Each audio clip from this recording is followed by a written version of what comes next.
Mercedes Benz wave 1623 এবং হিনোয় কে 8J। আজকে এই দুইটা চেসিসের মধ্যে আমরা কম্প্যারিজন করব এবং দেখার চেষ্টা করব বাংলাদেশি প্রেক্ষাপটে কোন চেসিসটা বেটার হতে পারে। আমরা বেসিক্যালি কম্প্যারিজনটা করব তিনটা জিনিসকে মাথায় রেখে। এক হচ্ছে ইঞ্জিন, সাসপেনশন এবং ব্রেকিং সিস্টেম। নাম্বার 2 এদের কিছু অ্যাডভান্টেজ নিয়ে কথা বলবো। নাম্বার 3 হচ্ছে কিছু ডিসঅ্যাডভান্টেজ নিয়ে কথা বলবো। এবং এই তিনটা জিনিস দিয়ে আমরা বোঝার চেষ্টা করব যে এরা থিওরিটিক্যালি কীভাবে চলার কথা, অর্থাৎ খাতা কলমে এদের পারফরমেন্স আসলে কেমন হওয়ার কথা ছিল এবং বাস্তবে আসলে এরা কীরকম পারফরমেন্স দিচ্ছে। প্রথমে যদি আমি যে ইঞ্জিনটা নিয়ে কথা বলি, তাহলে আমরা জানি যে মার্সিডিজ বেঞ্জে যে ইঞ্জিনটা ব্যবহার করা হয়েছে সেই ইঞ্জিনটা হচ্ছে OM 906 এবং যেটার হর্স পাওয়ার হচ্ছে 6393 সিসির একটা ইঞ্জিন এবং এটার সাথে সাথে 810 নিউটন মিটার টর্ক জেনারেট করতে পারে ইজিলি। এবং এটা হচ্ছে ইমিশন 3 স্ট্যান্ডার্ড ইঞ্জিন, অর্থাৎ ইউরো 3, যেটা তুলনামূলক হচ্ছে পলিউশন রেট অনেকটাই কম।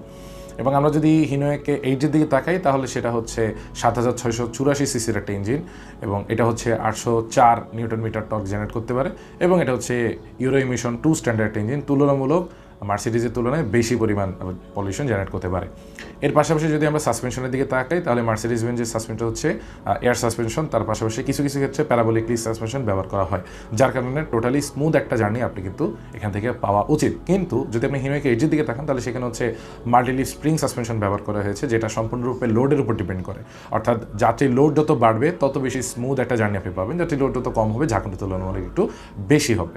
এরপরে যদি আমি ব্রেকিং সিস্টেম নিয়ে বলি, তাহলে মার্সিডিজ বেঞ্জের যে ব্রেকিং সিস্টেমটা আছে সেটা হচ্ছে ABS, অর্থাৎ অ্যান্টিলক ব্রেকিং সিস্টেম, এবং তার পাশাপাশি হচ্ছে রিটার্ডার ব্যবহার করা হয়েছে, যেটা আসলে পাহাড়ি রাস্তার জন্য খুব ইম্পর্টেন্ট, যাতে করে কোনো কারণে ABS এর উপর প্রেশার বেশি পড়লে রিটার্ডার সেটাকে কন্ট্রোল করতে পারে। কিন্তু হিনোয়কে 8J দিকে যদি তাকান, এটা হচ্ছে সম্পূর্ণ এয়ার লোডেড একটা ব্রেকিং সিস্টেম, অর্থাৎ এটা হচ্ছে সম্পূর্ণ এয়ার প্রেশারের উপর চলে এবং এটার সাথে সাথে সামান্য কিছুটা পরিমাণ ইঞ্জিন ব্রেক আছে, যেটা দিয়ে তুলনামূলক ইঞ্জিনের হচ্ছে যে RPMটাকে কন্ট্রোল করে ব্রেকিং সিস্টেমটা মেনটেন করা হয়।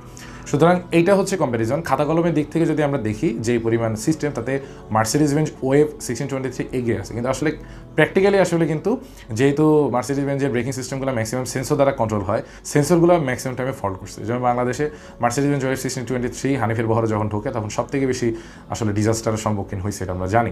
এবং আরেকটা জিনিস সমস্যা আছে, সেটা হচ্ছে যে যেরকম সাসপেনশন থাকার কথা, মার্সিডিজ বেঞ্জের সাসপেনশন কিন্তু অতটাও আসলে ভালো না, যেরকমটা আমরা শুরুতে আশা করছিলাম।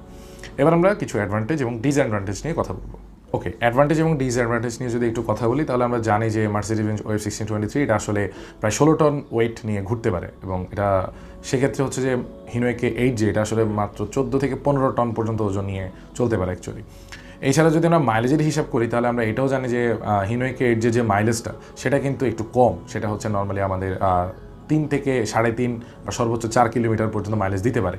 সেখানে মার্সিডিজ বেঞ্জ ওয়েভ 1623 প্রায় 3.5 থেকে 4.5 কিলোমিটার পর্যন্ত মাইলেজ দেয়। বাট তারপরে হিনোয়কে 8J যদি আসলে খুব কেয়ারফুলি চালানো হয়, তাহলে মাইলেজটা অলমোস্ট সেম হতে পারে।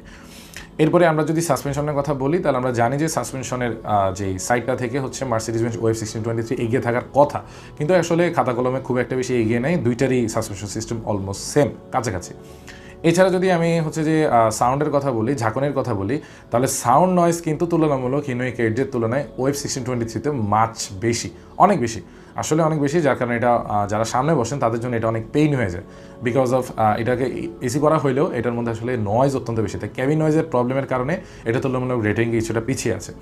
এছাড়া মার্সিডিজ বেঞ্জ ওয়েভ 1623 এর টর্ক অনেক বেশি, যার কারণে পাহাড়ি রাস্তায় আসলে এটা খুব বেশি পরিমাণ কাজ দেয় এবং ওভারটেকিং টেন্ডেন্সির জন্য আসলে এই চেসিসটা ভালো। কিন্তু এদিক থেকে কিছুটা পিছিয়ে আছে হচ্ছে হিনোয়কে 8J। কিন্তু হিনোয়কে 8Jের আরেকটা জিনিস হচ্ছে হিনোয়কে 8J তুলনামূলক ম্যানুয়াল পদ্ধতিতে চলে, অর্থাৎ এটা খুব একটা বেশি এটার মধ্যে সেন্সর ব্যবহার করা হয়নি, যার কারণে এটা রক্ষণাবেক্ষণ যে খরচ, মেনটেন্স খরচটা তুলনামূলক কিছুটা কিন্তু কম। কিন্তু মার্সিডিজ বেঞ্জ ওয়েভ 1623 এর মেনটেন্সটা একটু বেশি, কারণ এটার মধ্যে অনেক সেন্সর আছে, এটা ইলেকট্রিক্যালি সব কিছু সেন্স করতে পারে, ইভেন হচ্ছে যে ফুয়েল ইঞ্জেকশন পর্যন্ত, অর্থাৎ কী পরিমাণ ফুয়েল আসলে খরচ করা দরকার। সো যার কারণে এটা একটু বেশি ডিফিকাল্ট, এটার রক্ষণাবেক্ষণ খরচও কিন্তু অনেক বেশি।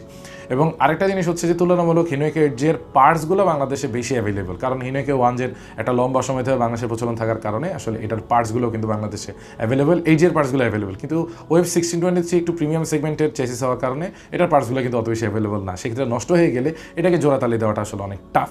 এছাড়া আরও কিছু প্রবলেমস আছে, যেমন প্রাইজিংয়ের দিক থেকে যদি আমরা দেখি, ওয়েভ 1623 প্রাইসটা তুলনামূলক হিনোয়কে 8Jের থেকে একটু বেশি এবং এইটার হচ্ছে যে সব ধরনের মেকানিক্স এবং সব ধরনের হেল্পও সবসময় পাওয়া যায় না, ফলে চেসিসটা যদি একবার বসে যায় তাহলে কিন্তু আসলে একটা বড় ধরনের সমস্যা হতে পারে।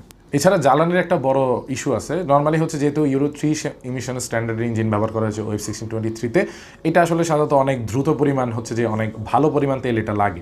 যদি এটার মধ্যে কোনো ভেজাল তেল দেওয়া হয় তাহলে কিন্তু এই চেসিসটাকে টিকে রাখাটা অনেক জটিল। আর বাংলাদেশের প্রেক্ষাপটে ভেজাল তেল আসলে সবচেয়ে বেশি, ভালো তেল অত বেশি নাই। এবং হিনোয়েকে এর ক্ষেত্রে এদিক দিয়ে একটা অ্যাডভান্টেজ আছে, সেটা হচ্ছে আপনি যতই তেল ঢালেন না কেন, ভালো হোক খারাপ হোক, তুলনামূলক ওই চেসিস থেকে হিনোয়েকে এর ভালো একটা পারফরমেন্স দিতে পারে, কারণ হিনোয়েকে 1 যে বাংলাদেশে এইভাবেই এতদিন পর্যন্ত সার্ভিস দিয়ে আসছে। সুতরাং থিওরিটিক্যালি যদি আমি সব কিছু কম্পেয়ার করি তাহলে 1623টা খাতা কলমে এগিয়ে থাকা উচিত, কিন্তু পারফরমেন্স দিক থেকে আসলে আমরা দেখি বাংলাদেশের প্রেক্ষাপটে আসলে হিনোয়েকে যে এগিয়ে আছে। তবে আসলে কোনো চেসিসটাকে পিছিয়ে রাখা যাবে না, দুইটাই ভালো। তবে আসলে পরিবেশ, পরিস্থিতি, সময় এবং যেই ধরনের অবস্থা, শর্ত সাপেক্ষ, এগুলোর মধ্যে দিয়ে বাংলাদেশে তবে তুলনামূলক 1623 থেকে হিনোয়েকে যে বর্তমানে বেশি পরিমাণ জনপ্রিয়।